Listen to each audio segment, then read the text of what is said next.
Hello, everyone. Thank you for joining. Thank you, Farooq. Thanks. Thank you. All right. So let's start. We have, we've split the presentation into three parts. I'll start with the visual story in contemporary pictures. As we traveled, what did Bombay mean in Prague? What did Bombay mean in London when we went there? So some things like that we'll take you through. Then Bombay and objects, which Farooq mentioned, which is the prime focus. We have 66 objects, which we're going to take you through in about 40 slides. So Sangeeta is going to step in for that. And then the last part, we're basically touching on the model on how we look at cities. We've been working on this theme over the last 8-10 years. And we'll introduce you a little to how we look at the cities. We've used that same template, which we've been using for work, for taking out some of the stuff which we are sharing with you today. As Farooq mentioned, we have a large collection of objects. The focus has not been on Bombay. The focus has been on a certain, documenting some part of, Indian objects. So we'll come to that part in the end. That should take around 10 minutes, and then we'll open it up for Q&A. So on the right, you see Bombay boomerang. That's an object which has significance for me because I read this book before I ever entered Bombay in my school days. It's an interesting book printed in the year 1970, and I read it around 1975, and I think I came to Bombay for the first time around 1980. So every time on that first trip, what's memorable for me is this object called Bombay boomerang. It's a fascinating story set in the US and a ship which comes from India. All right, so over to 2001. I took this picture in 2001 on my first trip, a business trip to Prague. And in the center, you see, there's a Sadarji standing in front of Prague's Old Town Square, the famous astronomical clock. And he's actually he stands there with a billboard, which points to a place called the Bombay Bar. So so right in the center of the city, Bombay has meant Bombay Bar to a lot of people in Prague. It's a very popular bar and still around, at least till the start of COVID. And then on the right, you see Bombay Express. Bombay Express is it's a chain of restaurants which serve Indian and vegetarian food. And it started in 2013, pretty popular now. So there you are, the term Bombay, the context with food. It's not Bombay's food which is served here, nor Bombay's drinks, but the name Bombay is very much there. Next slide. This is we went down to the part which is the Jewish quarter of Krakow city in Poland, and of course you know it from the film Schindler's List. And then we saw this right there, very prominent, the Bombay Tandoori. And you can see Bombay here is spelled with a J, right? So it's Bombay Tandoori with a J. And this is quite a popular chain as we saw it now. It's, Zomato works in Poland today. And you can actually order food in some 4 cities from Bombay Tandoori. So food, of course, is a common thread. And the word Bombay, the brand Bombay, has extended itself to Czech Republic, to Poland, to sandwich in Copenhagen. Although the sandwich wasn't at all similar to the lovely Bombay sandwich we get on the streets of Bombay, all the cheese and the beetroot and the chutney were missing, but it was more like a roll. But however, it was called Bombay because it was more Asian than Scandinavian. Yeah, and you see a small photograph that's from Portugal. So this is Lisbon, and you see you see something familiar. You see the samosas and the bondas. And you see them all around. Of course, the word there is chamucha. They say it differently. And of course, batata, which is the Portuguese word, we hear it in Bombay all the time. So some of it is to do with these are intangibles, but Bombay, does surface elsewhere. The story of Bombay Sapphire, the Bacardi gin, that actually links back to Douglas Fairbanks. Purchasing a famous diamond. This is the Star of Bombay. And it didn't help save his marriage, but never mind. He bought both the Star of Bombay and the Star of India and gifted it to his wife then. He did come to India. He was close to the Maharani of Kuch Bihar. This much we know. In our collection, we have, of course, we have various autographs. So we do have an autograph, not when he was in India, but somewhere when he traveled to Europe. So we have in our collection Douglas Fairbanks autograph, and in our collection of posters, we do have Ganga Din. Ganga Din is basically Cary Grant and Douglas Fairbanks. Yeah. So again, now why this gin took the name actually is thanks to the Star of Bombay diamond purchased by Douglas Fairbanks. Right. Bollywood is actually a very popular now for 17 years. One of the largest film festivals, Indian film festivals. It takes place over a week in the center of Prague. We've been personally associated with it. In 2004, when we relocated from Bombay to the Czech Republic, I got a call from the ambassador that there's this girl, Sangeeta Ratnesh, who's got this plan, and can you help fund it? So actually, this was Infosys's first, a sponsorship. And the Indian embassy and the ambassador involved is currently India's foreign minister, Dr. Jaishankar. He's the person who called me and asked for the sponsorship. Now it's grown very large. This Bollywood festival has been taking place each year. It has about a week long. They have films in the heart of the city, and the films start with a Bollywood dance stage performance. They're all girls learned Bollywood dance and Bollywood.cz, and there is a Bombay connection which we had helped to establish. So there are friends of ours in Bombay who actually are associated with the festival and help to organize this each year. But it's very, very large now. It's a very visible festival in Prague every year, and it ends with something called a Bollywood party. So the brand is on Bollywood.cz, and it's 17 years of success stories there. The next one, what does Bombay mean when you go to Sri Lanka? You hear this term, actually, you see it all around you. Every small city you go to has a mithai ka shop. The mithai shops are called Bombay Sweet Mart. It's a generic use of this term. Irrespective of the sweets, they may not necessarily be what are available in Bombay, but local sweets, but termed together as Bombay. So they're mostly people of Indian origin, largely from the Bombay area. And this is around migration which took place close to around the time that the tea estates were being set up, so 150 odd years back. So Bombay is meaning different things, different places.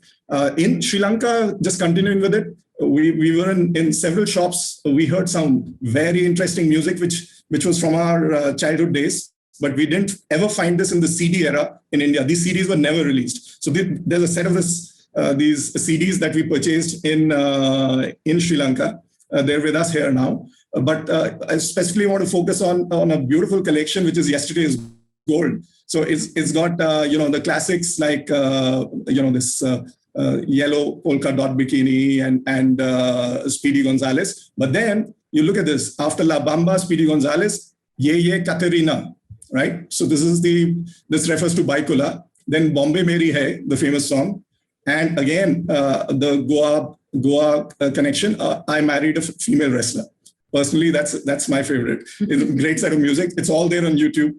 But we've never this music was never released here. And of course, this is the connection between Bombay and Sri Lanka from the Ceylon radio days. Here's another story, a brand which is very visible in London, a Bombay Bicycle Club. Now, for us, this actually turned out to be, we purchased these music CDs in Bali of an English band called the Bombay Bicycle Club. Interesting band, as we discovered. This is around 2011, 2014, 2015, a popular band. But if you see, where did they get their name from? So this name comes from the fact that the band members met in the Bombay Bicycle Club in London, which is a chain of restaurants. And they shut down. This chain finally shut down. Its key investor, a lady from Bombay, Shilpa Shetty, lost some money there. But again, in California, the picture relates to 1890 of Bombay policemen who make this Bombay Bicycle Club to cycle around in Bombay somewhere around 1890. These pictures fascinated someone enough to name his restaurant And then this has gone off to South Africa. It's not the same, it's not the same company, but this brand Bombay Bicycle Club is in South Africa, it's in Australia, and as you know, it came to UK, and it's in several parts of the USA today. So here you are, the Bombay Bicycle Club, through food and music, a brand which has traveled quite a bit. Over next, on to Yangon. So Rangoon, as you know, this building is still very visible, the Bombay Burma Press. The Bombay Burma Press, of course, relates to the Bombay Burma Trading Company, an important trading company which actually had a monopoly on the very lucrative business of teak. And there were a number of Bombay merchants, as you know. It was the main Bombay Burma Trading Company is what the king of Burma complained about. He was, of course, famously immediately packed by the British and jailed in Ratnagiri, where he died. But this building, the remains of it can still be seen. And the legacy and the connections between Burma and Bombay are still very much around. As you have a recent Gorai, in Gorai Beach, you have a replica of the main pagoda in Rangoon.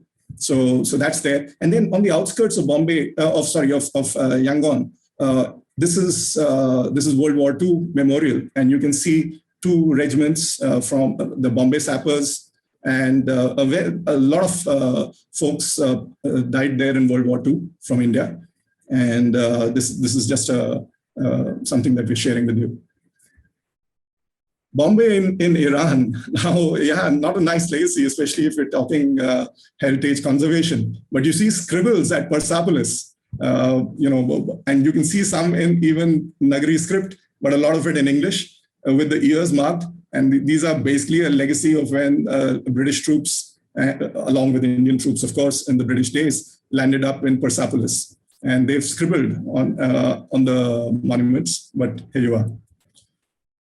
Next, the Manchester, of course, has so many connections with India, and Manchester, as the textile connections with the Glasgow, Manchester, Liverpool, with Bombay are famous. But an interesting note here is this is a picture, of course, of Bombay House in Bombay, the Tata's headquarters, and the other one here is Bombay House as we saw it now about a few years back.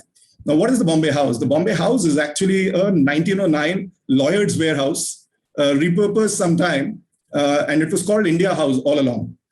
And as India House, at some point, somebody has acquired it and has rebranded it Bombay House around 15 years back. So today it's called Bombay House. An interesting aside is that in this Bombay House, when it was called India House around 1992, a band, the famous Oasis, these guys actually lived here, Noel Gallagher, and they actually made their famous album, which is Definitely Maybe.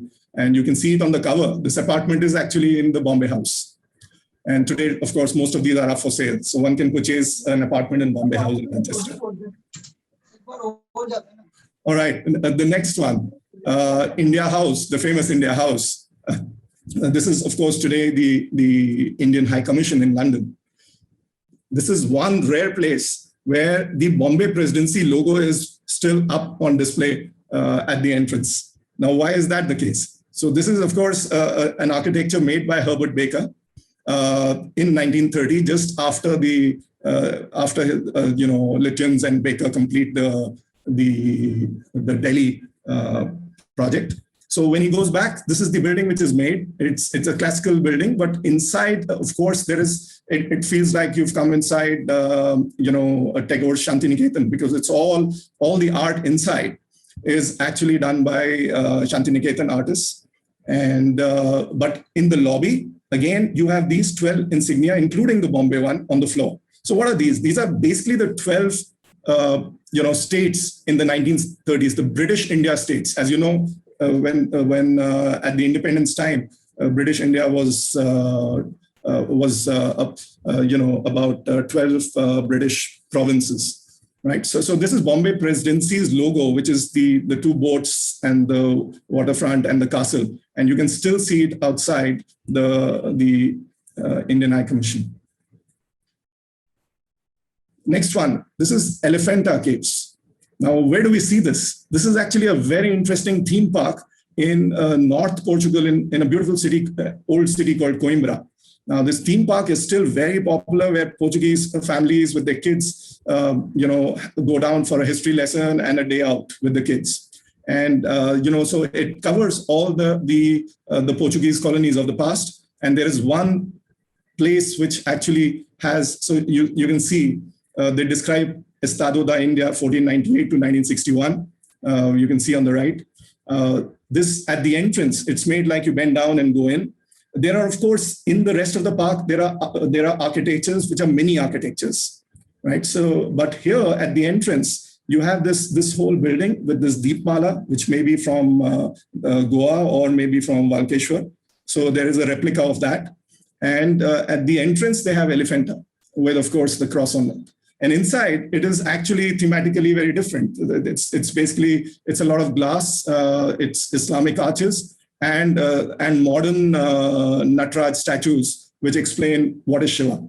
So it's the modern concept and the understanding of what is Hindu, what is India today, being explained to Portuguese kids. So a legacy, but yes, it's very much alive. And you see Elephanta Caves in this piece, which is at the entrance of this. It's an old park from 1938. It's been added on. Okay, so we touched this piece of the language and how batata and samosas. But very interesting is in Indonesia. So you go to Yogyakarta and you go to the food market and you hear bawang bombay. The word bawang bombay means onions in Bahasa. Bahasa being, of course, the bhasha of Indonesia. The country named itself after India, as you know, which is Indonesia, and then Bahasa.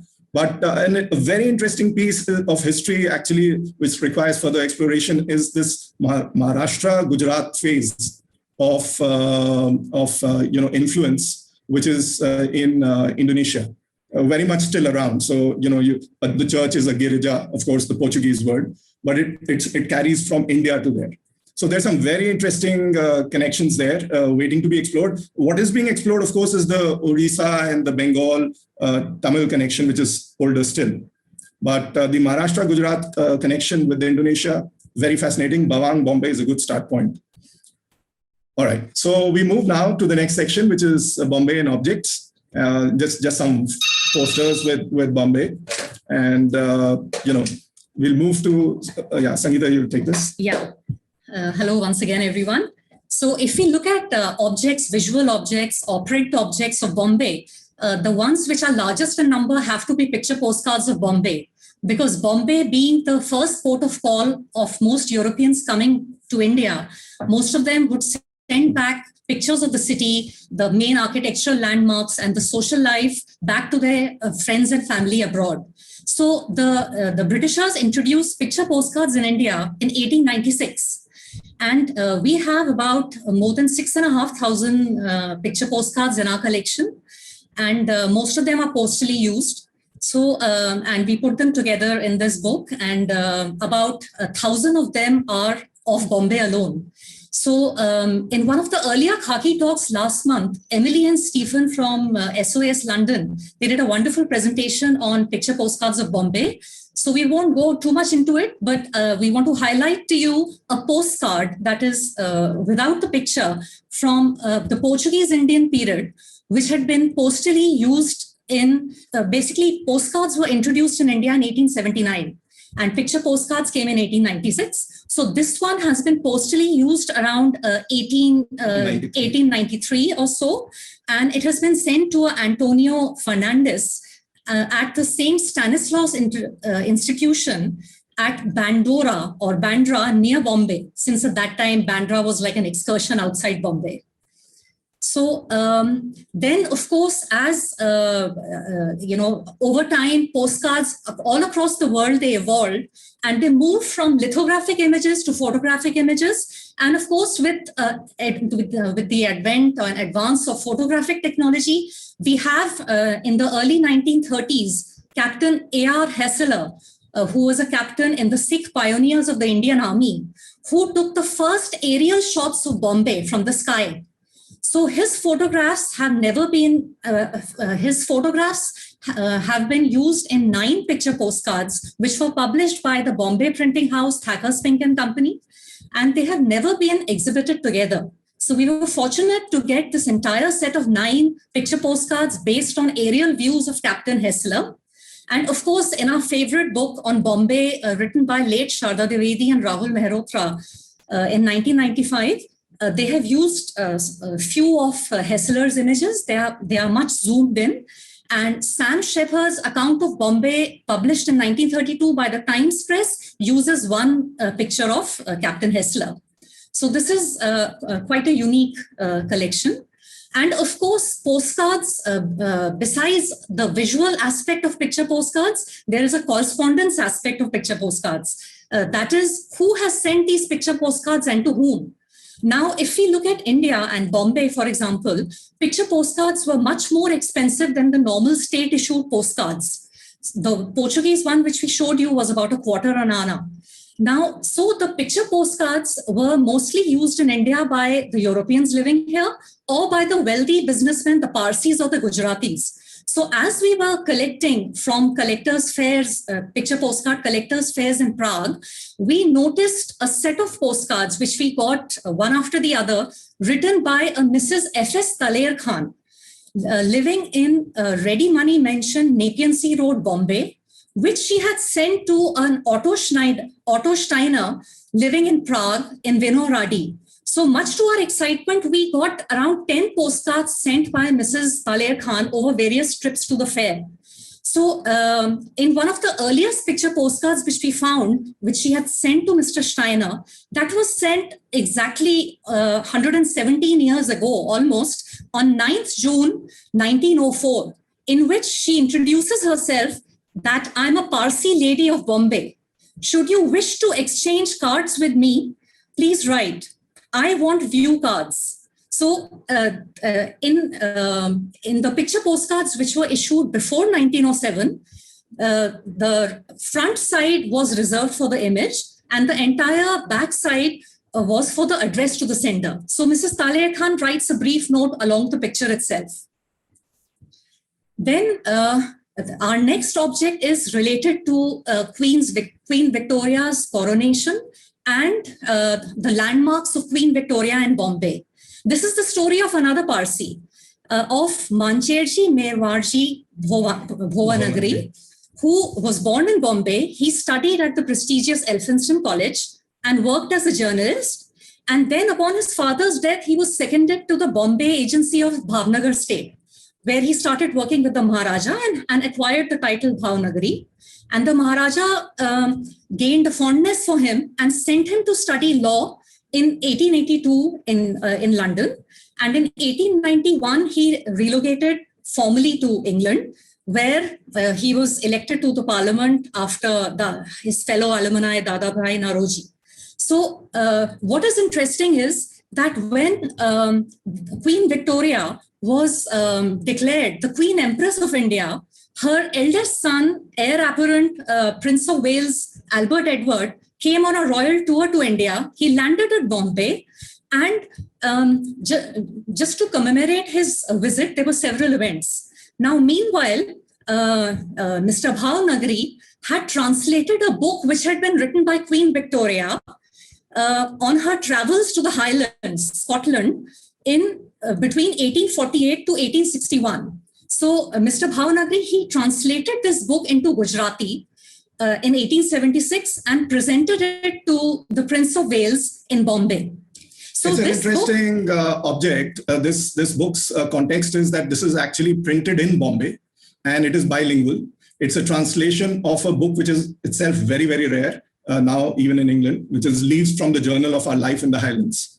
And in the introduction, this is it's like a souvenir being gifted. Of course, one is gifted to Albert, but it marks an event. The interesting thing here is that this book that we have which is the translation itself by Bhavanagari, is actually a book which is 10 years older than the VT station. Yeah. And if you see this famous statue of Queen Victoria, which marks her coronation in Bombay, that particular this canopy and its story, you can see the canopy today on Modern Road, and it's been acquired by a collector, which is the Singhania family. But the thing is that the book itself, we were quite surprised to see this book. We don't know other copies of it, so few would have been printed. But the fact that it was translated to Gujarati then and it's Queen Victoria's own writings is a very fascinating book. Of course, Bhavanagari later on her Golden Jubilee is knighted. So as Member of Parliament, he's knighted. Yeah. Right. And then the next set of objects, we have 3 objects for you, which are related to the Governor Brater Frere and his wife. So this picture postcard on the left is one of the oldest picture postcards of Bombay. And of India. Yeah, and of India, published in Dresden as part of the Souvenir of East India series. So this is 1897. Approximately 1897. And so this features Flora Fountain commissioned by Governor Frere. And in the center, we have a woodcut, which is a leaf from the Illustrated London News of January 1863, which features Governor Frere along with Shankar Seth and Bhavdaji Lad, and in fact Aga Khan, as the news piece says. They are laying the cornerstone for the Victoria and Albert Museum and the gardens. Then the last object on the right is actually a book which has been compiled by Mrs. Frere while she and her family were living at the government house in Parel. And this is in fact and there's an introduction by Mr. Frere, Governor Frere. And this is a compilation of myths and tales from the Deccan. So these are oral traditions. Basically, just to give you a bit of background, the children of the Freres were raised by a governess there called Anna D'Souza, who actually was from the Lingayat Hindu cult of southern India. But her grandfather, he migrated from Calicut, where they are originally from, into Goa, and they converted into Christianity. However, as a child, she heard a lot of oral tales of the Lingayat, Shaivite Hindu tradition from her grandmother. And these tales she, in fact, recited to the Frere children. And Mrs. Frere, when she heard them, she thought they're so fascinating. And why not put them together? Let's write down this oral tradition before it's lost. And she puts this together in a form of a book for the Western audience as well. Then staying with fables, of course, the ancient Panchatantra and Hitopadesha from Sanskrit, they travel to Persia and Iran, and they're translated in Arabic and Persian, and then on to Europe, and there are overlaps with Aesop's fables and the French La Fontaine tales. So we found a piece of Bombay here also, when we found the 1854 edition of Aesopanity, the same moral stories, which have been translated from Greek or English to Marathi and then to Gujarati. This is an early Bombay lithographic print which we have, which keeps these ethereal stories. I mean, they just transcend boundaries of countries and language. I'll just add that this is a very interesting phase of printing history in Bombay and in India. Because if you can see, you can actually see the handwriting here. Because we developed the fonts, the metal fonts for printing were developed very, very late. They were too expensive. So the lithography, which was invented in Prague in 1840, between 1850 and around 1910, there was an explosion in the uncontrolled lithographic printing press in Indian languages. And this book is from that period. So there is and this is, of course, the fact that Aesopanity, which is popular in Marathi, not so much in Gujarati. So this is actually a Gujarati translation. So this is Marathi to Gujarati. Fascinating and very important piece of print history too. We have a 400-year-old Aesop's fables, not so uncommon, which we had purchased from Europe. We have a number of these objects relating to this theme from Iran, a later day Anwar-e Suhaili, Kalila Vadimna. And at various points, we've got some of these embroidered by some artists in Rampur. So what you see over here is Aesop's fables embroidered in Rampur. So we have a lot of, these links. We've chased this one for a number of years, and we have this fairy tales which have crossed different languages is something that we've been building on for some time. Then moving on, basically one of the most precious objects and the oldest objects that we have in terms of books is the book written by Bombay's first foreign resident, the first tenant of Bombay, Garcia da Horta, the physician, the Jewish physician from Portugal, who came to India, to Bombay in 1534 and never went back. He was enchanted by the flavors, being a doctor, he was enchanted by the flavors, fragrances of Indian medicinal plants. And he's the first European to catalog Indian plants and tropical medicine, the use in medicine, the materia medica for India, by studying plants in their native habitat. He had gardens in his homes in Bombay and Goa, where he lived. In Bombay at the castle, which is now under the Navy, that area. And he talks of trees there and the fruits. And in fact, his book is as much a treatise on medicine as it is on gastronomy, because he talks about using mogra, jasmine, and starfish fruits to make tarts. So basically, the first, the book which he put together in Portuguese is called Colloquios dos Simple a Drogas da India. Basically, drugs, the plants, herbs in India. This was written in Portuguese and printed in Goa. Goa is where the first printing press was established in 1556. And soon after that, we have Horta's book coming out from there in 1563. There were 6 prints. Most of them are lost. Then later, yeah, in fact, all of them are lost, unfortunately, because the book was very unique, because he makes the book in the form of an Indian dialogue, in the Indian way, in the form of a dialogue with an imaginary colleague, a doctor called Dr. Ruano, who is visiting from Portugal. And he is basically wanting to know which are the medicinal plants and herbs in India to cure illnesses. So Horta has by now compiled a list of 57 such plants and herbs. So the book is in the form of 57 conversations between him and Dr. Ruano. So unfortunately, this format was lost in the later editions. So later editions were printed in Venice, the Latin translation in 1564, and the Italian translation by Briganti in 1576. Now we have the Venice Italian edition of 1589 called Del Historia de Simplici Aromati.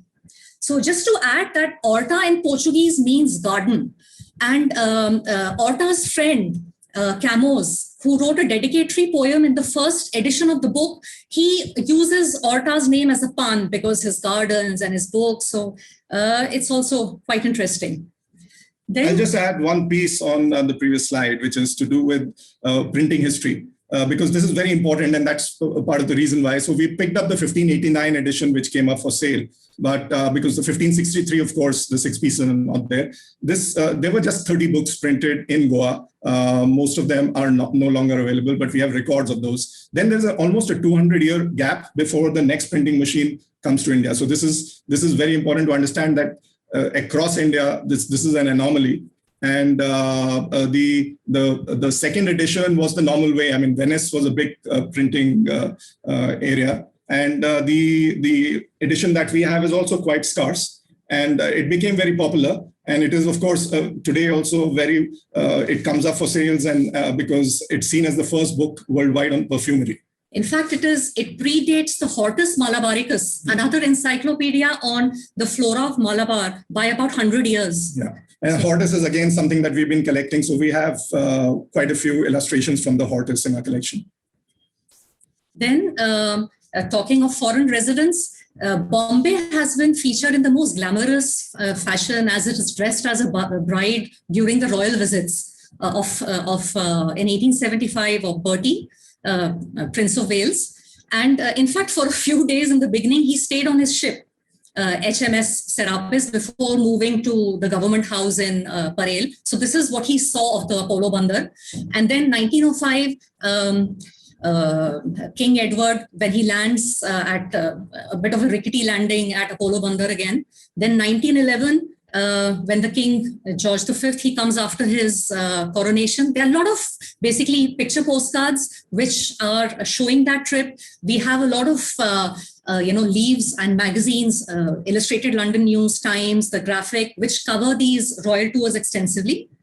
Then finally, to welcome the king, the Prince of Wales, the future King Edward VIII, we placed the Gateway of India for him by 1921. So one interesting thing to note here is that, see, in the first 3 visits, there is no gateway. It is 1911 where, there's a famous, here in this picture postcard, PM Mehta, gives a famous speech, which is at the place where the gateway is today. It's really in 1913 that the gateway comes up to mark the 1911 visit. And then 1921, if you see this, this is the view that they wanted to present. So this is a temporary construct which happened, that this is the view, the first view for the prince when he lands in India, should be like the Taj Mahal when he's going in, right? So this is, and remember that it's 1913 to 1921.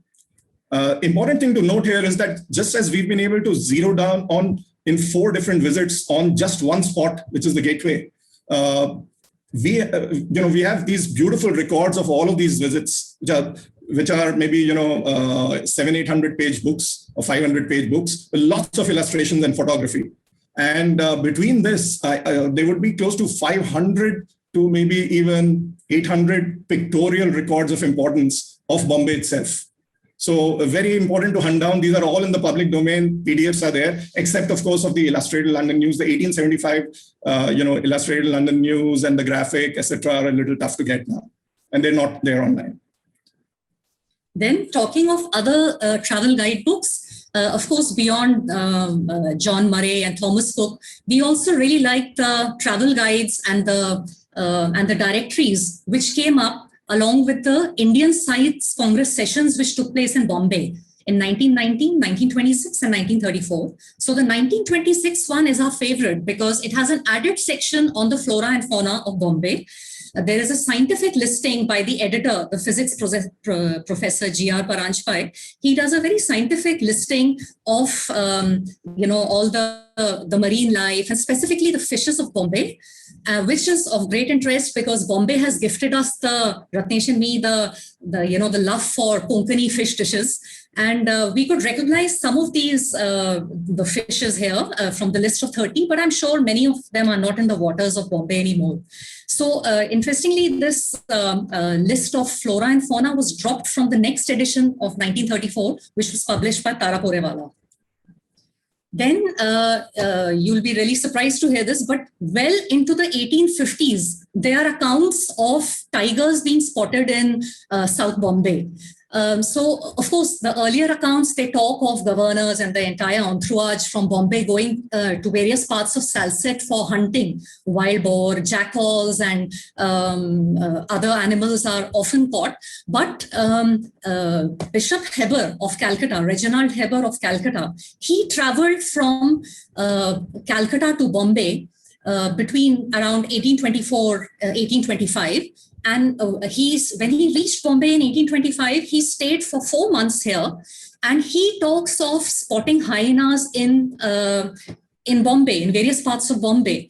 And tigers have been seen often. There are various accounts, including the account in the Bombay Courier Report, which talks of tigers in and around Mazgaon, sometimes swimming up to the Mazgaon docks. And in another unbelievable account, there are tigers seen coming down from Malabar or Kambala Hills and coming to drink water at Gwalior Tank, for example, on the morning of 8th February 1822. And of course, up north, tigers have been spotted in Kurla around General Macpherson's bungalow. So this listing again comes from that previous book. The tiger spottings is in the both 1934 and the 1926 guide. And they very scientifically put all this thing together. We, of course, have the original record of Bishop Heber. Yeah. And so this is the narrative of the journey to the upper provinces. And along the way, he meets a lot of people in the country, including the Saint Swaminarayan in Gujarat. And in fact, as late as 1859, there is a panther spotted on Kalba Devi Road. So that is featured here as well. And then over time, as travel evolves, there's introduction of railways and the roads and rail, they develop. So this account of written in 1871 by Lady Falkland called Chow Chow, basically of her travels in India, Egypt, and Syria. This includes an account in 1853 when she's one of the first few people to take the railway journey of the newly introduced railway line in 1853 from Bombay, Baikula, to Thane. So she takes that journey and she talks about how there's a temple which was being constructed at the same time as the station is being constructed in Baikula. And she talks of the journey, which is so different from anything that she has seen in London. And then as she reaches Thane, she's told that 2 days ago, a tiger was shot here. Then she assures herself that, well, the speed and the noise of the train is going to shoo all these jackals and tigers away. So this is also a very fascinating account, one of the earliest accounts which covers the railway journeys within Bombay Presidency. Yeah, and she's done just one illustration in this book, and this is Valkeshwar. The description is just stunning because she goes through forests, and then she sees below something picturesque, which for her is the most beautiful sight she's ever seen in her life, and that is basically the temple and the pond, the tank, the water tank of Valkeshwar. So very fascinating. Of course, she is describing as this is perhaps one of the earliest records of the first train journey ever in India, right? I mean, Thane to Bombay.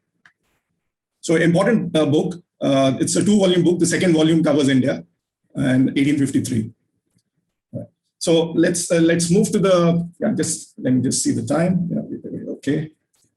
All right. So the next 17 and 18 object here is actually pertaining to Bombay and business. This is a very fascinating guide, and this is actually it's like a brochure which has been published for foreign investors to attract investors. And just the way it's structured with an introduction by Governor Brabant. Yeah, I mean we have another book, of course, of Brabant on, of course, the stadium, but Lord Brabant has written around 8 to 10 fairy tales. So Crackers for Christmas is one of them. So we have this book, but very interesting. But coming back to the main book that we have shortlisted here, which is this Bombay, the Gateway to India. It was advantages of which Bombay offers to industries. And it was sponsored by the Rotary Club of Bombay. Very fascinating stuff in it, including these, you can see a successful investor which has been chosen here is General Motors and their assembly line in Surrey. So it's illustrated, but, it talks about tax, land and power incentives.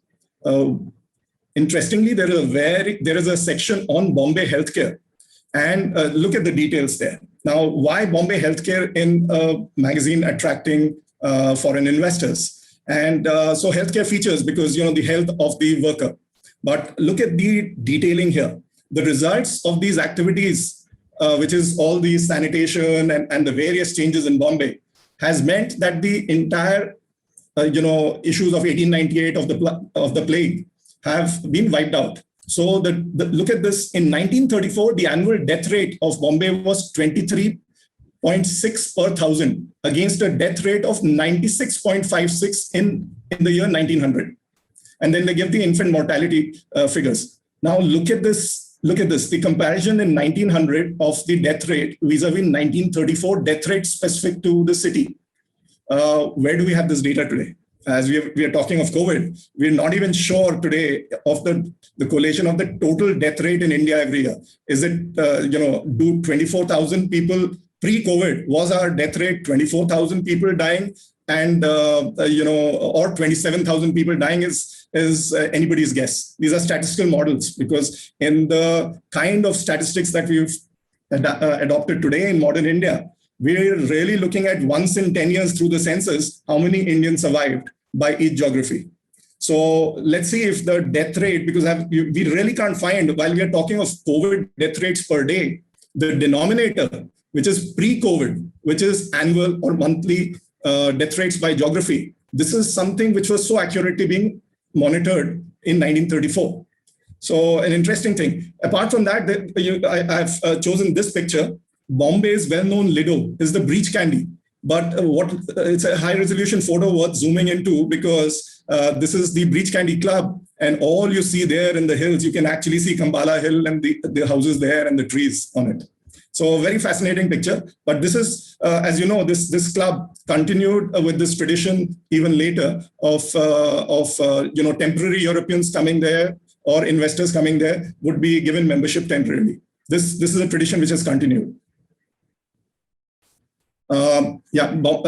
Again, banking and insurance, beautifully covered and summarized. Great attractions for the European investor. I was surprised to find that there was in 1930s there's an explicit double tax avoidance treaty. So any English investor here was actually filing his taxes back home in London only. So he didn't have to file his taxes here.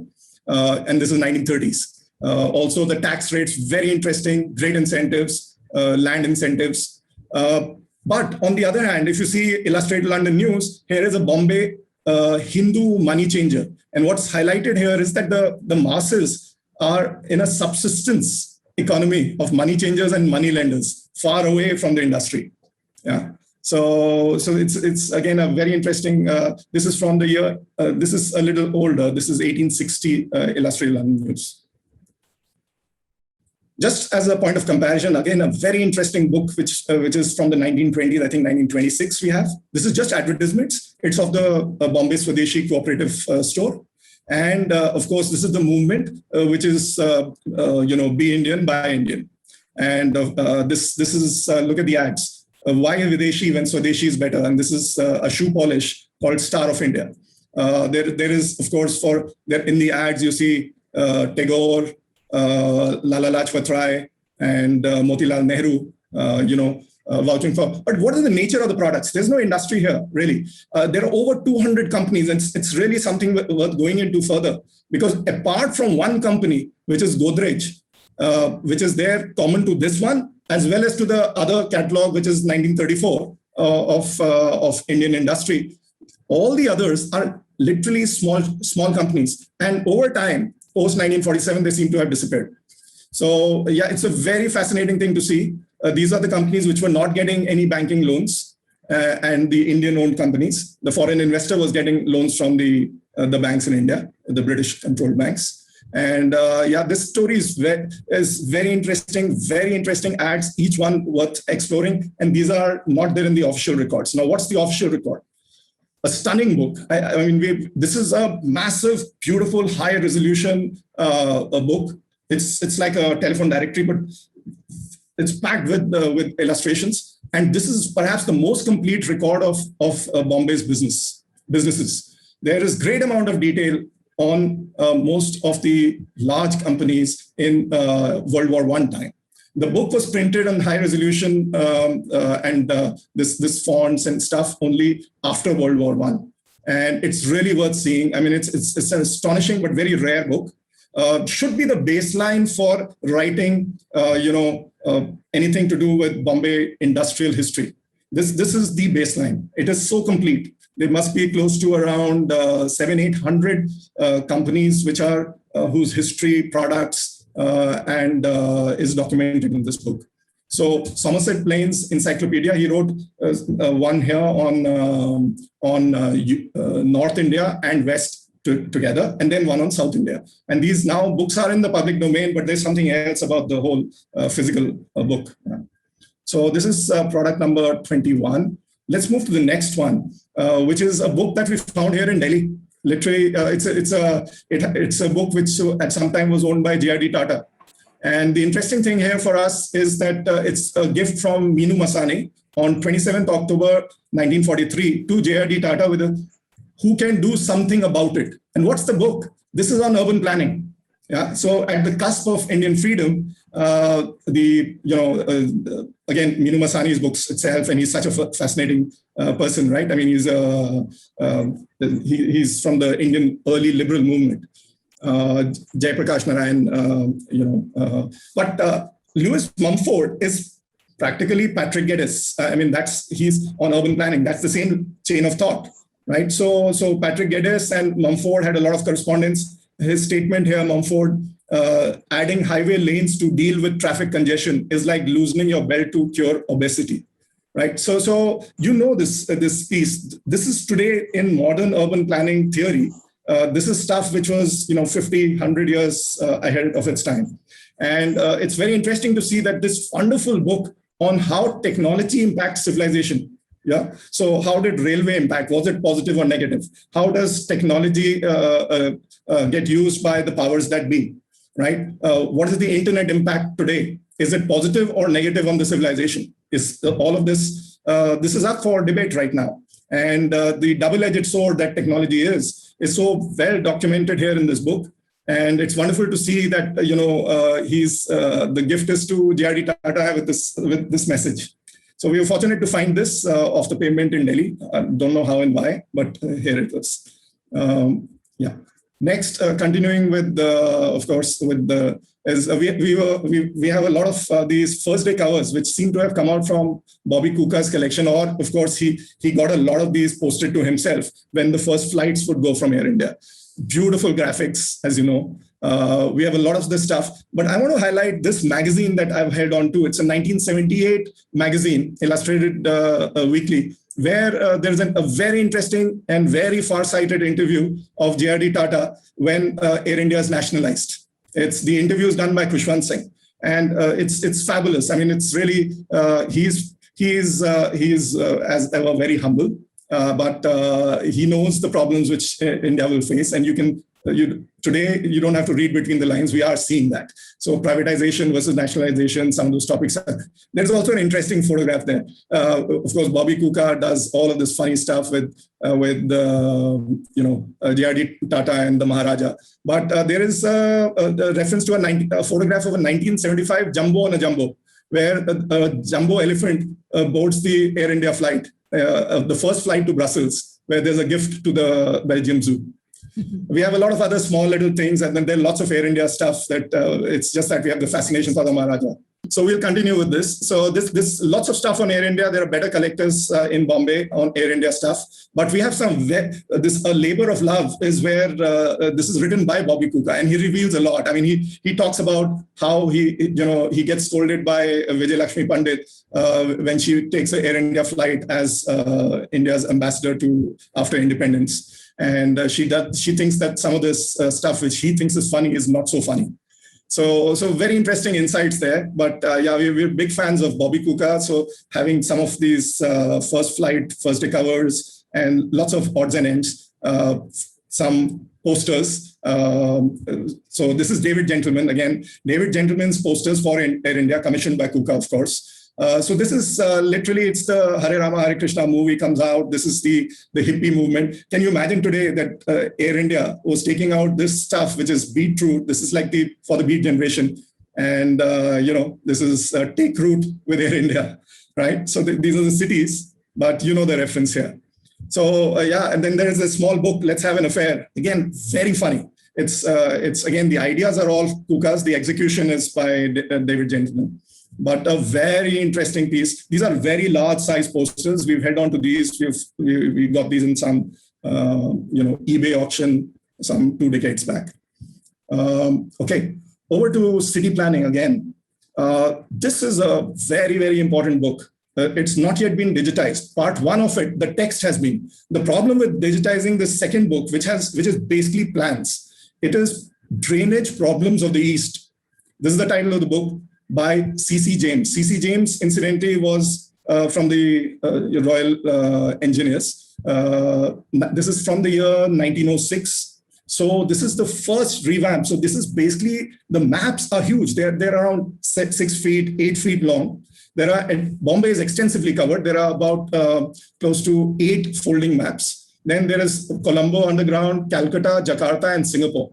Now, you know why this is important, because this is the baseline which surfaces every monsoon in Bombay for discussion.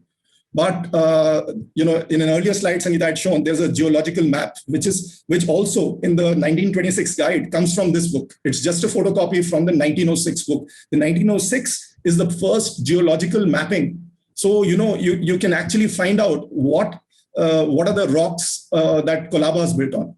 So the geological formation at various parts is all documented. The baseline is this survey that he did in 1906 for the drainage.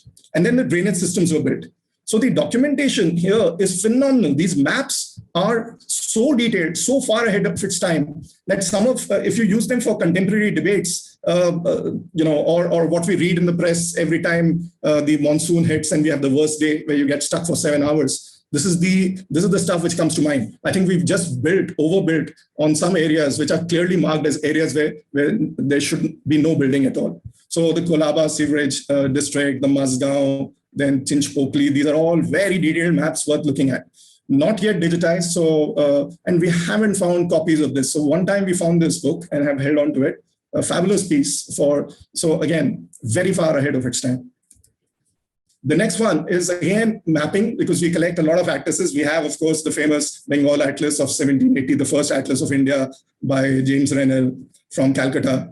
But the one for Bombay, I think this is very rare and it's a great book, is when 1920 is this is commissioned by the PWD, by the governor and the PWD. These are 70 maps, they're lithographic. And this is really the entire presidency maps. So the roads have been mapped for the first time very accurately with text.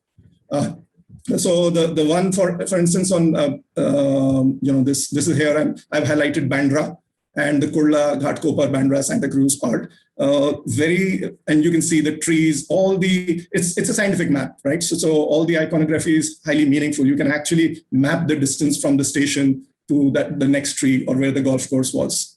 Interesting books, apart from this, of course, are Motoring in India. Then the Times of India had this Danish gentleman, Jepson, who actually was very fond of driving. So he's done this Motor Runs from Bombay, a great book. And here is a picture from it where he's taking his car onto a ferry, right? So this Bombay Presidency motor guide and this atlas is again a landmark atlas of the presidency. So it covers a number of cities, and pretty much from city mapping point of view, apart from Bombay, Pune, the other cities were not mapped. But here, all of Bombay cities are accurately mapped for the first time. A great baseline to use for city planning. Textile, the big industry. So textile labels, these have become very collectible. There's been an exhibition in Bombay also on Manchester. The word Manchester has come to mean large size labels. Largely, people who are collecting these are collectors of god prints of Ravi Verma and stuff, because a lot of the themes thematically are on various gods. Yeah. But these, I think the thing to see this is actually the context has changed now in India with the collectors.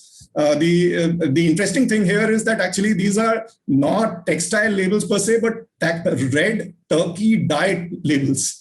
And it's to do with one company and then two companies which are in Manchester, but a complete monopoly on this, on the production of this red permanent, what's a permanent dye for textiles. And therefore it is the traders, the retailers who are selling these, who print the name of the Glasgow or the Manchester company and print their own name, and then they choose these themes. So these are printed outside India most of the time, these labels with lots of errors on them. So best Turkey red is written over here. This is Jamshed Mills, Bombay.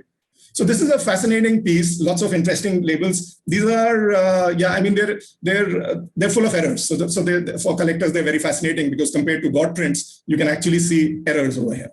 But in the context of Bombay and Manchester, again, it's a nice thing to see which are the retailers who are doing this international branding of sorts. Apart from this, here's some buttons, something called Bombay. Here's another one called SG Buttons, which uses Tagore's photo.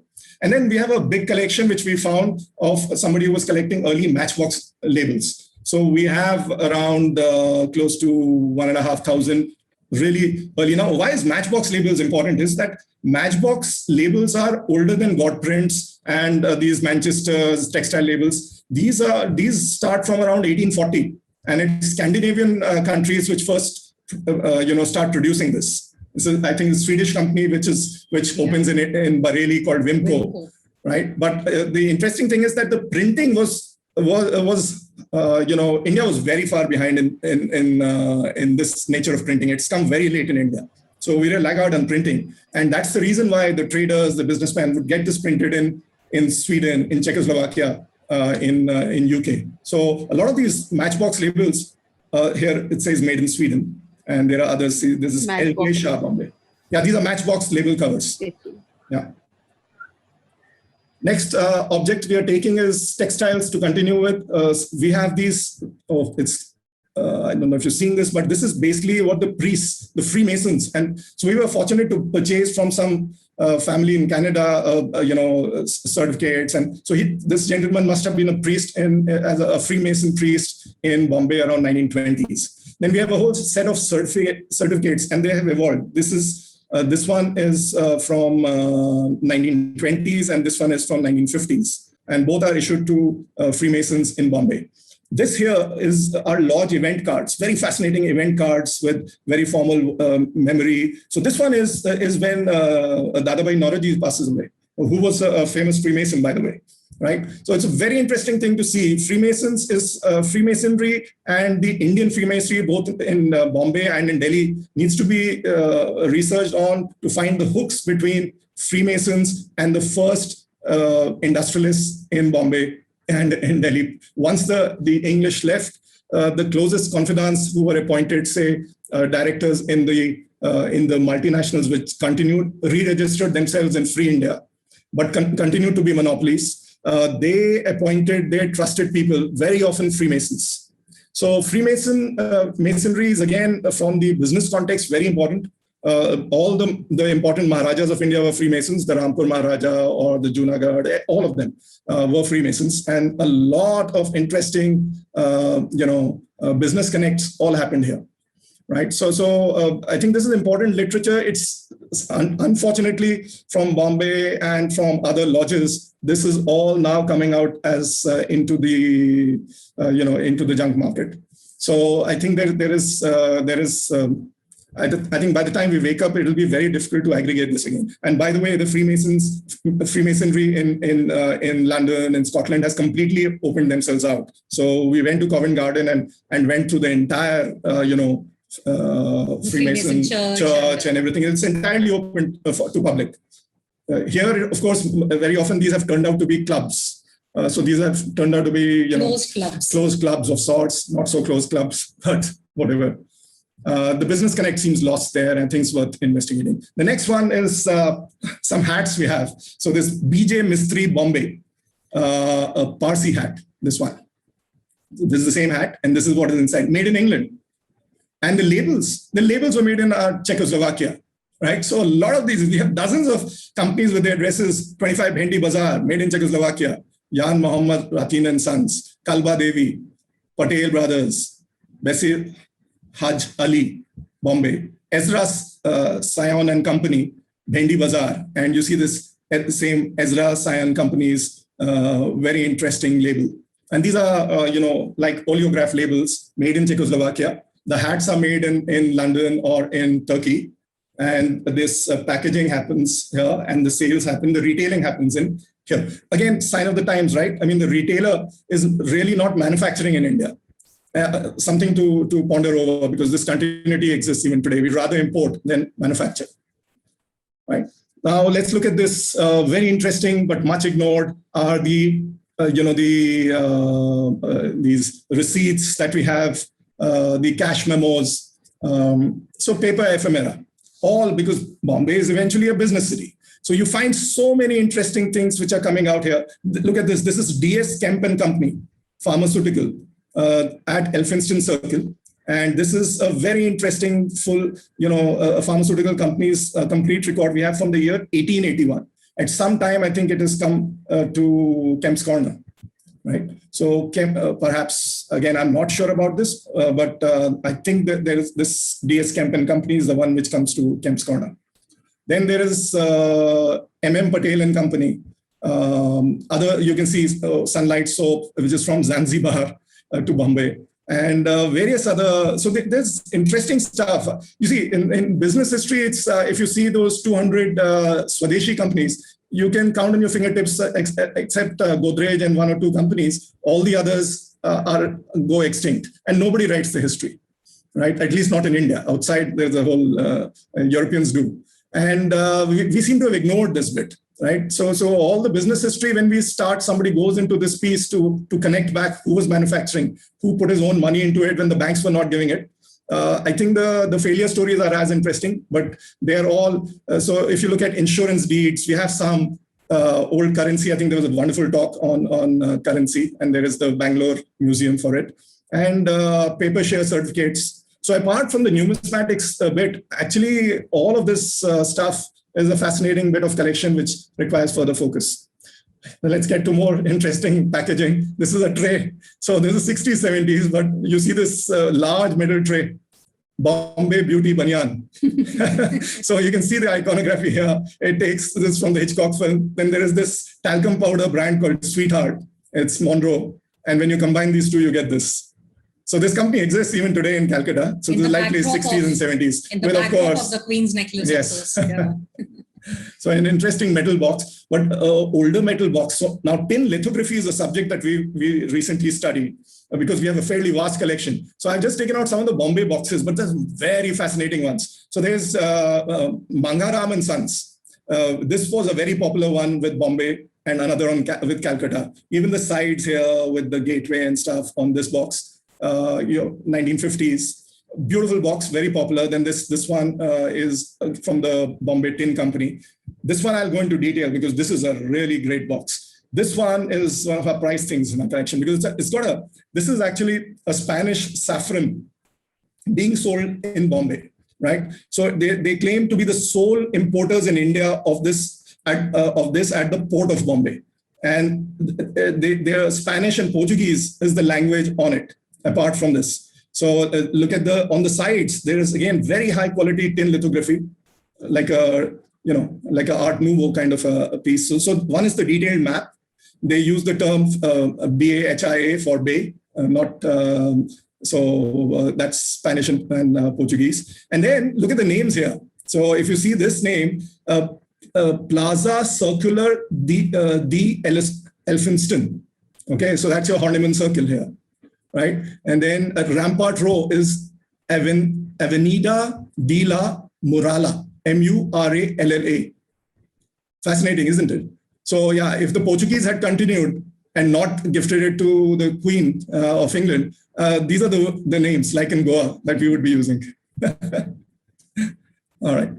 Another glass we found, this is a brandy glass from the Bombay Presidency, it says, a brand we could find nothing on, something called Lion Queen. But we have a fairly vast collection of very nice porcelain, which we built with some effort. We have around 200 pieces relating to India of this blue and white pottery called Staffordshire transferway pottery. So around 1840, 1860, this became a huge hit. Of course, it is the Daniels and the early lithographic books of Hodges, which images from this get printed in blue and white pottery in Staffordshire. And we found that a lot of the people who were buying this seem to be in the US and Canada, because that's where we hunted out some of the stuff. Because on the back, it doesn't say whether it's India or not. So you've got to go by the image. And if you can spend time on eBay looking at the images of stuff coming out from the US homes, you can make a collection like we have. We have around 200 pieces. Now, this one may relate to Bombay. This is from Oriental Sports, somewhere around 1820s. And it shows dog keepers, or a forgotten profession called Duriya. Yeah, so we had, and here is a picture postcard we have in Bombay of the dog keepers and the Duriya, and it's a pretty early one. The photograph is around 1903. A lost profession, the dog keepers. Relating to this is, again, if you see the dogs here, the first imports come into India of golden retrievers, Irish setters, the Scottish dogs, which the English bring in. They come in very late, around 1920s, 30s. Before that, it's largely Indian dogs and some hounds, which have been brought in for hunting. So again, the pet shops in Bombay and their advertising is very interesting to see, because it's the European who imports these Scottish dogs and has a tough time. He doesn't keep Duriyas. The Duriyas are extinct by then. These were for hunting mostly. the hunting dogs. So again, an interesting aside, but the Staffordshire pottery brought this up.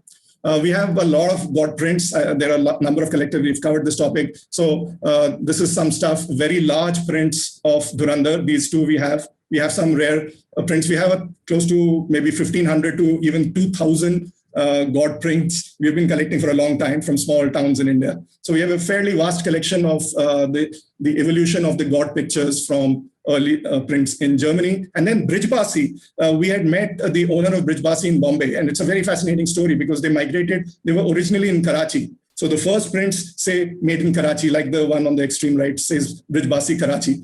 Then the next set says Brijbasi and Mathura. Then the third says Karachi, Mathura, and Bombay. And then, of course, there's a split, and the only thing which survives is Brijbasi, Bombay. So which is there till today. So in Kalba Devi, we went to the godown and we got a lot of old rare Ravi Verma prints. This must be around the year 2000, 2001. And we still have these. So we have a nice set here, but yeah, this is again a collection. Comics. Yeah, comics is a big fascinating thing for me from my childhood. We have a lot of international comics relating to India. But let me show you two things that I'm very proud of that in 2001, we went and met Anand Pai at himself and took the addresses of Ram Vairkar and Pratap Malik. Out of the first 100, between the two of them, they have actually done the artwork for close to around 75 to 80 of them. So we got these. We met both Ram Vairkar in Kurla and Pratap Malik. That's him, Pratap Malik, with us in Pune. And Ram Vairkar lived in Kurla. We got our Amar Chitkasa signed by them. And a lot of them were first editions. So we have a very rare set where out of the first 400, we have a lot of our, and including this one, Amitabh Bachchan, the imposter. Because by 2003 and 2005, both Ram Vairkar and Pratap Malik had passed on. The interesting thing is that when I met Ram Vairkar, there was a film called Ashoka, a Bollywood film. And we had an interesting discussion on how he took this image of Ashoka, which is now etched. So he says he went with Anand Pai to the Prince of Wales Museum and took out all the Kushan period and the oldest terracotta and tried to imagine what Ashoka looked like. So that therefore the headgear and stuff which we have now taken. Similarly, Shivaji's research, again by Pratap Malik, who's made this fabulous image, which is etched in Bombay's mind, is by Pratap Malik. And again, a lot of research has gone into it. And so we are very happy to have these autographed by the artists, and we have these in our collection, apart from a lot of some 8,000 other comics we have. Let me come to a brochure, very interesting brochure, which marks the end of World War I. The Bombay Women's War Charity organized a 2-day pageant. And this brochure is beautiful. It's made by the head of JJ's School of Arts, Solomon, and it's fine lithography. And it carries all the details. So, the funding comes, of course, from the various Maharajas, Kuch Bihar, Junagadh, etc. The entire organizing it showcases the whole world in Pune. A train goes from VT station and goes to this pageant in Pune grounds for 2 days, September 18th and 19th, 1918. And the organizers, Miss Saurabh, Miss Tata, a lot of the famous families, the women had got together, the Bombay Women's War Charity. And of course, Lady and Lord Wellington are the main guests. And it's fascinating to see the whole event and its details. Now, World War II, we found a rare album, which I'm sharing here. The photo resolution is not great, but this is a family with some English family of they lived in Bandra. And these are celebrations of the V-Day in Bandra. So there are faded photos. This is Bandra in sometime 1945, 40. And you see, this is Lands Hill, where Taj Lands Hill is today. And lots of celebrations. We have some old photographs. We also have of one of the earliest photographers in 1858, 59. We have around 25, 30 early prints of his.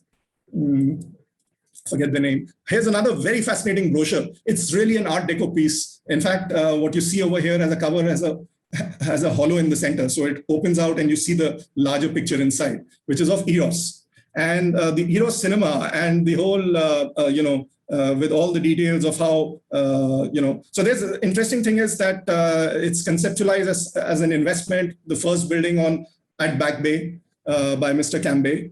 And he builds a lot of offices. So he expects to get the money from the rent. The important thing is this is marked as the theater number 43. As of February 1, 1938, there were already 42 cinema halls in Bombay. And they also say that there are more than 1,000 already, and there is an inventory of 1,000 plus in India and 500 plus traveling cinemas. So a fascinating document. A unique thing here is that there's Ida Santinelli's band, all ladies band, is the band which plays here in the first year. It's an all ladies band. It's which plays at the Eros Theatre every day. I don't know how many months, but initial months definitely. I think Naresh has found out more about it. Naresh Fernandez in his Taj Mahal Foxtrot. So another very important piece, which just seems to be missing on the internet and everywhere, is this small booklet that we found. This is dated April 1947, and it is Nehru approved. And so it seems that Nehru's book, The Discovery of India, was converted into a stage play. And one show took place in Bombay at 8 Walkeshwar Road in April 1947, and one has taken place in Delhi. But after independence, we've forgotten about it. And look at the folks who did this. This is Shri Shanti Bardhan. It's like a who's who. Ravi Shankar. Then Ravi Shankar is composing the music, and his wife, Annapurna Devi. Then the artwork here is fabulous. This is again by George Keat. George Keat is a Sri Lankan artist associated with JJ School and the Freedom Movement. So fabulous piece, this document deserves, and because the synopsis of Discovery of India is also printed there. So if someone wants to do, and it's approved by Nehru. So which are the points in the Discovery of India are actually here in this beautiful book, around 30 pages of it. The next one is again a forgotten, very important book, which is August 1942. It's commissioned by the Congress Party. Patel approves because they know that the photographers and the media will be twisted, right? So they say, okay, so there are two people here, Vitthal Javeri and Bhanu Shankar Yagnik. One wonders, where are these photographs finally? Because they have now been reprinted again. But a book came out with great effort, as you can see in its initial history. And Nehru, Gandhiji, everybody has written from the jail, saying that this is an important piece. Kripalani coordinates this whole book. It's a blog style of writing. It's just completely illustrated. So you can see August Kranti Maidan and what happened there. You can see this. These are like panorama shots. The printing is still not that great a quality, but the mere fact that these have not resurfaced again. And where are these pictures? For instance, you can see here that there are two policemen, and you can see that there's a poster here at Nana Chowk of Eros and a movie called Man at Large. Man at Large was playing in August 1942, a Hollywood film at Eros. Right.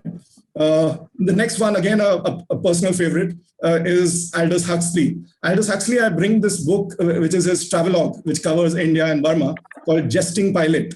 A very interesting book. Now, why? Because he doesn't know Hindi, and he's friends with Sarojini Naidu, and he goes to Bombay. So his Bombay chapter is very fascinating because Sarojini Naidu takes him to an event, I think, which is today's Tejpal Hall or somewhere around Gowalia Tank. And there's an event. So they have to first wait. What's the event? Sardar Patel has just been released thanks to the effort of Muhammad Ali Jinnah. So Jinnah brings, fights the case for him.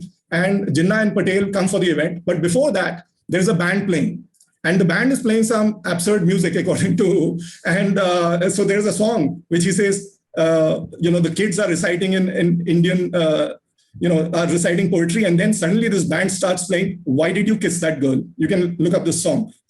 This is a band, you know this tune. Why Did You Kiss That Girl? And then he says here, I don't understand this, but it seems gibber, gibber, gibber, Gujarati, gibber, gibber, minority.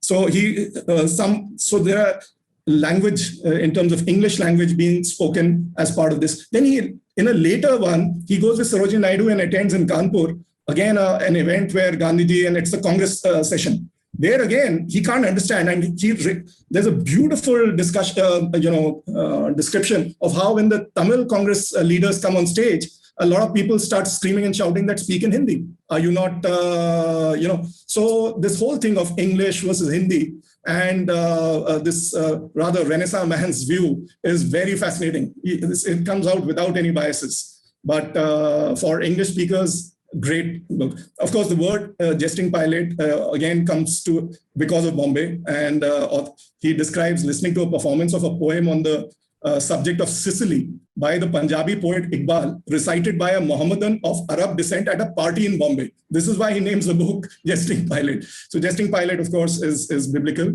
and yeah, you can find out more. Staying on with music, we have a nice collection of early sheet music. So there is Charlie Chaplin's, who has composed With You, Dear in Bombay, right? So you can watch this video on YouTube. Then there is Down in Bombay. The lyrics, of course, are very interesting too. They make fun of Bombay and Bombay, the life of the loafers, the no-gooders from Europe who would land up in Bombay and just for free drinks and having a good time. So this is from that phase. Arthur Crawford and Edward Cox, both police commissioners of Bombay, have extensively written on this topic of the loafers, the European no-gooders who land up in Bombay and don't wish to go back. So it's becoming a problem to manage them. But this kind of encourages them, this Down in Bombay. So it's the same era. And yeah, the Charlie Chaplin one is worth a listen. Then Walter Kaufman. So Walter Kaufman stayed in Warden Road. Most of you, again, there's a lot of stuff now, fortunately, coming about him in the press. It's all to do with his music side, because he worked at the Air India radio, and he composed this tune which is still playing, which is the AIR signature tune. So we know this side, but the other side is very fascinating. Walter Kaufman was friends with Einstein. He has letters to Einstein from a Warden Road address. We couldn't buy it in an auction. It was an expensive one, but we found another and we purchased a Walter Kaufman letter, which is not from Warden Road, but we have one of his. The interesting thing is his philosophy, because, the West knows Walter Kaufman as a philosopher. He's the first man to translate Nietzsche and Thus Spake Zarathustra into English, right? So he comes to India. And then when he goes back, thanks to Einstein, back, and he settles after around 1950, he moves from Bombay.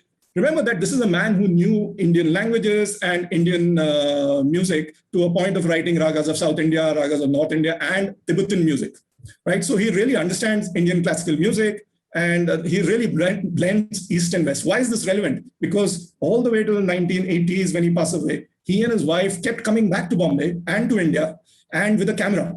And these books, which you get on Bombay pavements, in my college days, we used to be able to see these, Life at the Limits, Time is an Artist, What is Man, are actually his photographs with very little text. He's at that point where, in his late age, he says, so this is philosophy. And there are passages like India versus the West. They are amazing. They're amazing. So the philosophy and that aspect, I think, is something which we are missing. I think Bombay needs to wake up to it. This is a very fascinating book. And of course, the music connections are all there. There is Premchand, Bhavnani, and Zubin Mehta, a connection with Walter Kaufman, thanks to that film, which has gone out of print. What's the name? The Premchand book. Right. Yeah. So yeah, the next one is a personal connection on music. This is well documented on the internet. And of course, I Am Your Man, The Life of Leonard Cohen by Sylvie Simmons, documents our interaction with Leonard Cohen. Leonard was a dear friend of ours who I'd once met. So you can see this book, To Ratnesh and Sangeeta, Warm Regards, Leonard Cohen, Mumbai, February 1999. And yeah, so this is the piece. You'll see a lot about our interaction with him. We have a lot of stuff. And this has been covered extensively, so I'll skip it. We're coming towards the end now. This is Bhaudaji Lad actually traveled with some Parsi friends. This is a lithograph called The Travelers. And this is a book, Travels in India, where they recommend to Indians, travel, because this is good for you.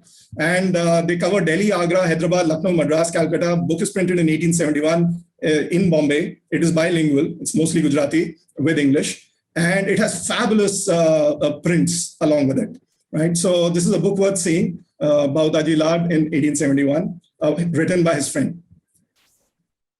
Next one is again, we feel this is very important for Bombay to wake up to. D.A. Pai was the assistant curator and the Indian curator at the Bhaudaji Lad Museum, which is the old V&A. And he writes this book to Cecil Burns, who was the main curator. And if you read between the lines, relates to these models which you still see. Even we feel every time we go to this museum that it's time that it needs to be curated differently, because it's still positioned as something where the caste and Indian people are presented as some species to see for the Europeans. So it's a beautiful museum, but the models which were built only partially tell the story, and what's that story? And that story is what DAPI is highlighting. That you have to go deeper into the iconography. Who is, what's that link and what does it mean? So this is a piece which has literally been seen. The last one is on Indian State Railways magazine. And again, this is a 10-day tour, which is documented. We have a number of these Indian State Railway magazines, beautiful prints from Times Press Bombay, 1920s and 30s. So this is a 10-day tour by GIP was organized. And Bombay students, 192 went on this, both boys and girls.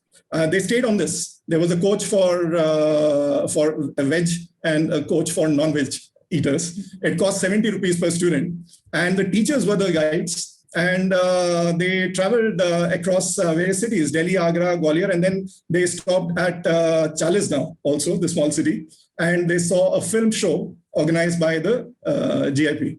One wonders what that is, but fabulous way. It's that you have a dedicated train trip. Okay, so last bit when we come now is the framework that we've used. Ratnesh, just want to keep you reminded of the time. It's 7:35. Yes. So I'm going to skip most of this piece and come to the Q&A straight. So this is the traditional way that we how to map a place, and this is the Reader's Digest, that guidebook for so this kind of brings the focus on architecture too much and the arts. The more scientific method is by a Bombay man called Patrick Geddes, friend of Nehru, of Tagore's, and this is the urban planning book, highly recommended. He used to be a teacher of sociology at Bombay, and in hindsight, he has turned out to be the father of urban planning across the world. There are about 40 cities of India where he has done the urban plan. They were never executed. And they're great insights. And he created a template called Focus on the City. First thing, you got to look at employment or work. Then find the links of the work with the natural resources in and around it. So forget this rural and urban divide. Look at the place like a district and look at the natural resources being used, being consumed for that piece of work. And then look at the people who are doing that work, the workers, and their ethnicity. So then go down to this piece, whether it's the workers are Parsi or Gujarati or Hindu, Muslim, whatever. So this connection starts with employment. So look at the city on a working day. What do they do? So place, work, folk is the method. There's also a document between Tagore and Geddes on what is a city museum and what should an ideal city museum be. This was actually conceptualized and executed by Geddes at Edinburgh. It's still very much there. We've seen it. So it breaks this whole notion of nationalism and brings the focus on the global identity and the awareness of what is around you. Forget about what's happening too far away in the world. What's happening around you? Do you know? Do you have the numbers?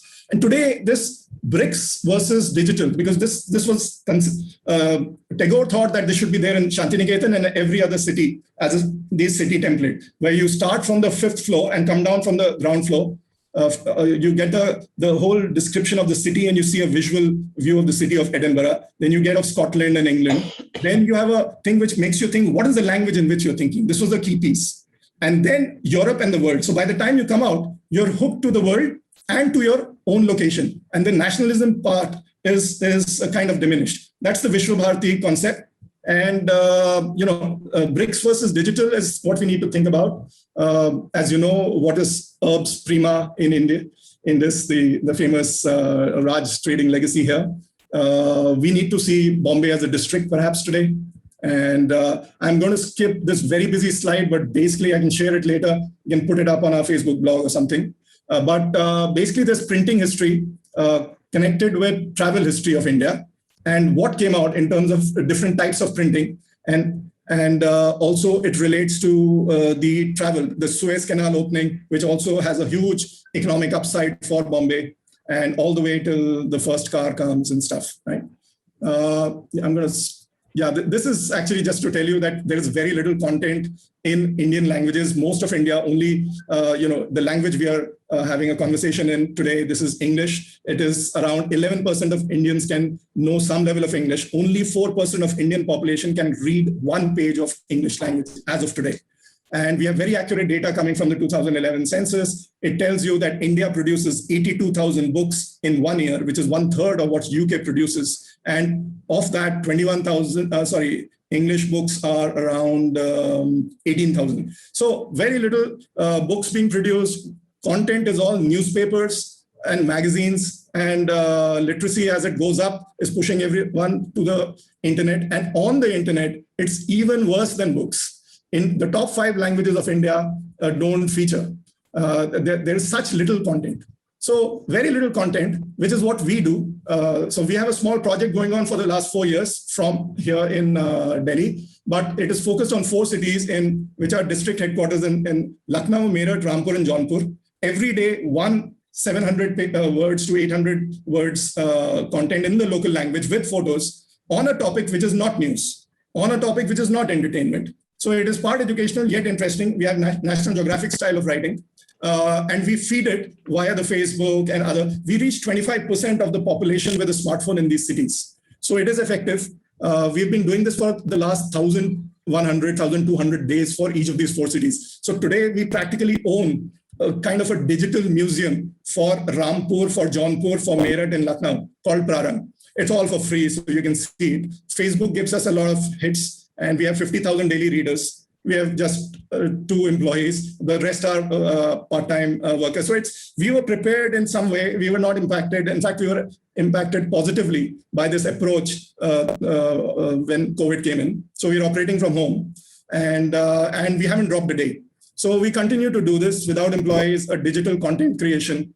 And the content is in a certain format, and that's the interesting piece.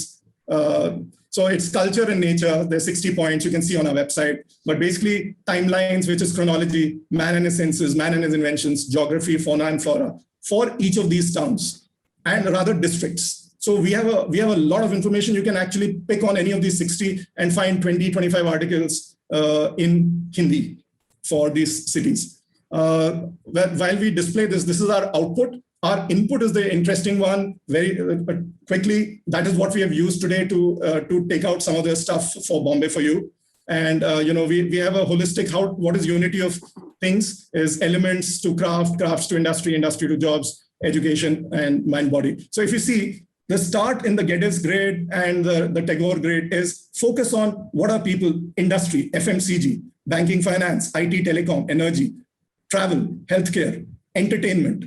We have too much on entertainment. That's why I've muted it down. Bombay is packed with entertainment today, overloaded. Heavy machines, PCs, devices, food, government. So this is how, say, in Infosys or something, we classify the industries. The crafts are the traditional Bauhaus template of wood, metal, textile, glass, clay, and colors. So you hardly have any handicrafts left, being manufactured in Bombay. But in the industry has been there. So this becomes the focus, and then we expand on. And that's how we've pulled some of the things which we thought may be interesting for you. And so over to you for any questions. Before we go into the questions, Ratnesh and Sangeeta, I just wanted to say what a fascinating presentation it was. And I wish we had slotted this for 2 hours, and I'm sure the interest level would not have flagged one bit. What fascinating pictures. And I must tell you that the comments and the appreciation is about 3 times the number of questions. Thank you, everyone. Thank you. So let us go into the questions. I'll try to take the more important ones first, so that none of the other ones can be addressed separately. How does one go about trying to be a collector? Maybe not on the scale that you all are, but how does one begin? What does one do? Where should one keep one's eyes open? So again, we don't see this work. We've never seen ourselves as collectors. We've collected by various genres and then gone deeper into it. So at any point in time, we are chasing something. So about 3 or 4 years, I practically went to every old lending library in Bombay and bought out their comics at whatever price, right? So there was one below R.K. Lakshman's house, and I bought all his stuff all the last on Warden Road, there used to be a library below R.K. Lakshman's house. So I bought out his stuff. It was really bad. So you chase a few things. You have to chase. So you have to go deeper. For instance, in numismatics, I'm very weak because I have around 2,000 coins. But here people are looking for rarities. The collectors start looking for rarities. And at that point, we drop it. We are looking for things which are popular. So I'm looking for popular coins of kings. One coin, regardless of mint, of Maharana Pratap. One coin of Akbar. So we've been focused on the popular culture because we've been trying to look at this whole holistic aspect. And right? also looking at the city holistically. So the various aspects of the city, which we have in our work in Prarang also. Yeah. So right through our travels in Bombay and in Europe, Bombay was our focus point. So we were studying Bombay in detail and we collected. I would say, I would summarize by saying chase knowledge and be greedy for knowledge. Then whether it's an object X or object Y, keep it with you. Because that's what's going out in this digital world. So it doesn't matter. You've got to capture it. India doesn't have an organized collecting thing because we've experienced that in many years in Europe because there are no pawn shops. Sri Lanka has pawn shops. So when somebody wants to throw out something, especially cities like Bombay, everybody throws out. I mean, one favorite place is to go down to that Kemp's Corner, those two kabadiwalas who are still there. And you see the kind of books, that very expensive ones which come out, because people, apart from gold and diamonds and a few other things, and remember that books are coming out. A lot of our stuff is coming from 2 or 3 really important libraries in Bombay. I don't know who's putting it out, but people are really foolish because they're in bad condition because the weather takes a toll. Bombay is not great for, as you know, for storage of paper. Right, so you don't get that. So that there is a geographic connection there too, and space is expensive. But otherwise, I would say we don't see ourselves as collectors. We've never really. The collections are incidental to chasing something which is collecting. Like when we were in Europe, I mean, we were collecting things of India. It didn't matter, right? So Bombay's never been. I mean, Bombay we lived, so we collected. But we were as crazy about finding something which is of a small town. So right. The key is be thirsty for knowledge, not for memorabilia. Yes, I think so. Question from Kaki's in-house archivist. How do you store and preserve all this fabulous material? Yeah, that definitely is a challenge. But the good thing is that paper doesn't take as much space. And Delhi that way has all the seasons, and we can control the humidity and the temperature. So we have a library in our apartment where we store everything in boxes and in almirahs. So we have a 3-bedroom apartment, and we have an office which is for maybe 10 people. So these are the 2 properties that we own, and within that is where we have all of these collections. So the commercial value of these collections, we don't even measure it.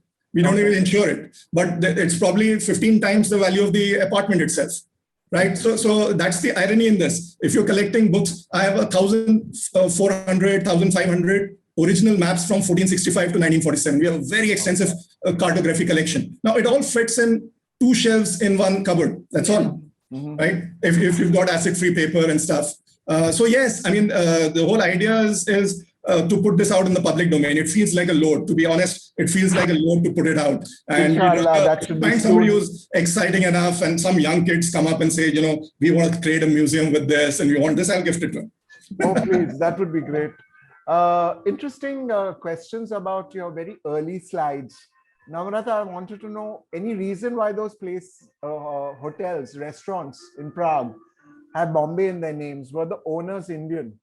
No. Actually, both those we know. Only the cooks were Indian. The owners we know the owners. They're not Indian. There are in the top 10 restaurants in Prague, the Michelin stars, 4 are owned by a friend who's Indian. Correct. Okay, but he doesn't serve Indian food at all. Yeah. He serves French food. Yeah. But it's the popularity of It's the popularity. Food. I think that's vegetarian food which is popular. This is just a general brand. It's not the food that we eat. I mean, this is the Central European understanding of what is Indian food. Yeah. Ashish makes an observation that the Bombay sappers actually had their headquarters in Pune.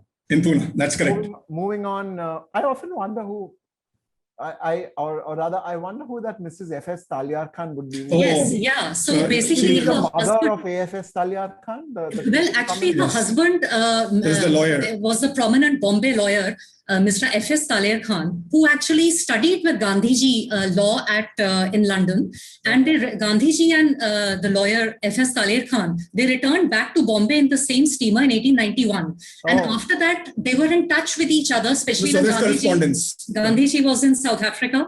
And, as lawyers about rights of Indians in South Africa, they exchanged a lot of notes, and Mr. Talyar Khan was due to go to South Africa. You can Google search on Sangeeta's name. There is a Mumbai Mirror article that she had written about Mr. Talyar Khan, Mrs. F.S. Talyar Khan and Otto Steiner. So this is detailed. It's there in Mumbai Mirror about a year back.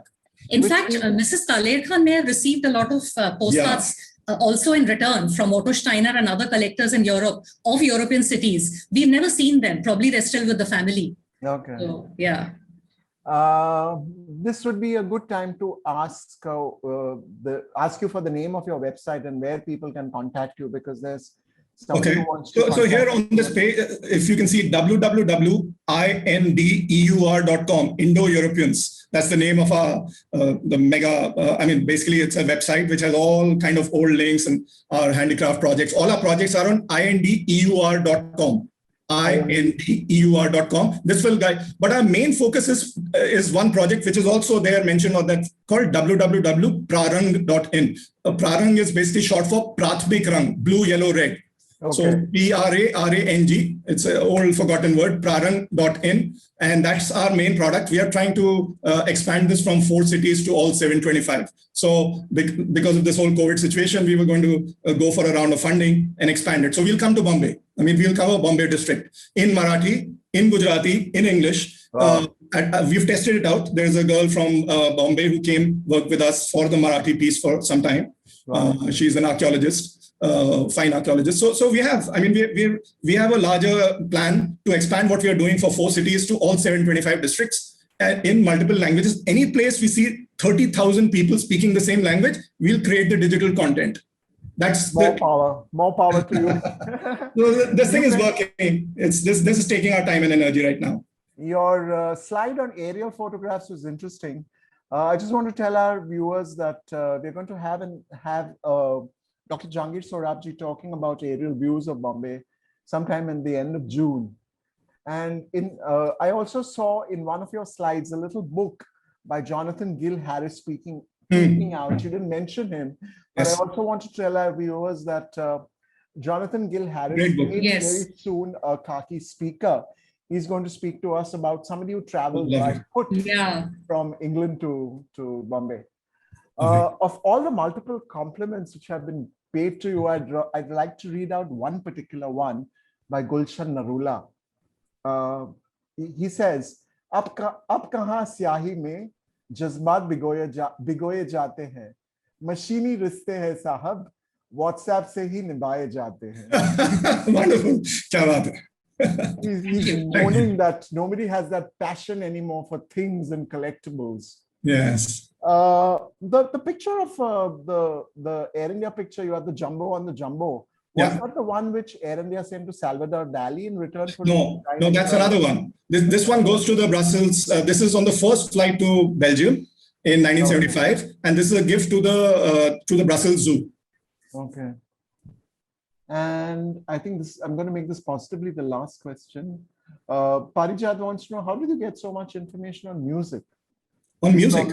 He's probably a music lover himself.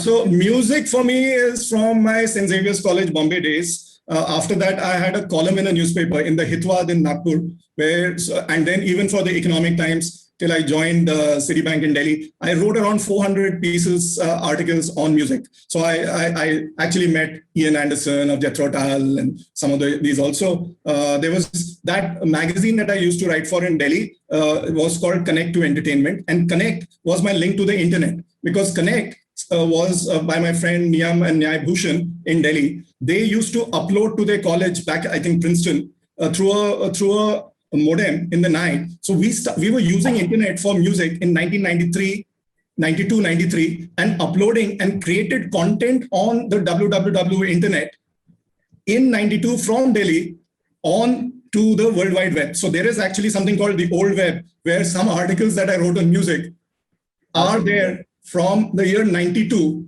I wrote close to 400 articles, but they won't appear in your Google search.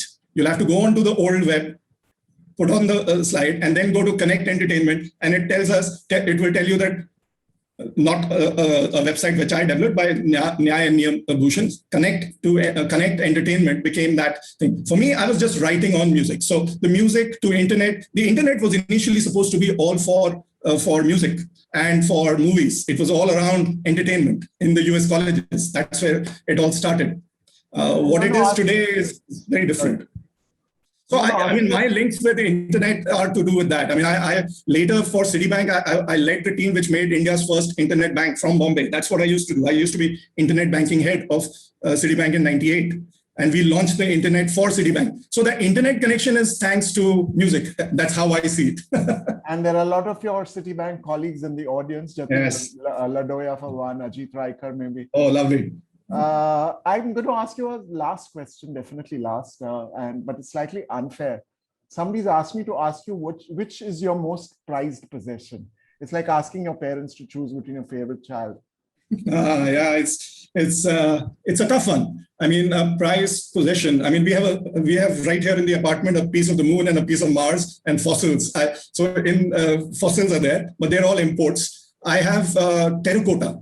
I've from an ancient site in Uttar Pradesh, where even now, if you go, you can pick up. So somewhere between 200 BC to 400 AD, there's this gorgeous piece of terracotta that we picked up from one kid. So yeah, we haven't shown it, but I would say of all of it, it's like that Gupta period art. People collect gold coins and stuff. That piece is just so stunning. It is so far ahead that today, with all its technology, we can't really develop that piece. So it's worthy of a museum. But yeah, that terracotta piece for me. For you? Yeah, I think it would be the visual part of it. Some rare prints, earlier city views showing idyllic Calcutta or idyllic Bombay or even Delhi, my city. So I think it's the old visual views of the cities. Yeah, yes. We have the Daniels and the classic Hodges. Some of those we've acquired over time. We have the beautiful views of Bombay by Grindlace. So we have that entire set. So yeah, some of those views are beautiful. I mean, yeah. So we have a lot of visual history. S. Ramchandran wants me to say that was his question. Thank you. I think what you guys have done have only whetted our appetite for more. So I'm going to definitely come back to you for a second round of all this, maybe with a different theme. Sure. But a second session is definitely warranted sometime before the year is through. Thank you very much for your efforts. Thank you for your time and for putting this together for us. And thanks to the audience for attending.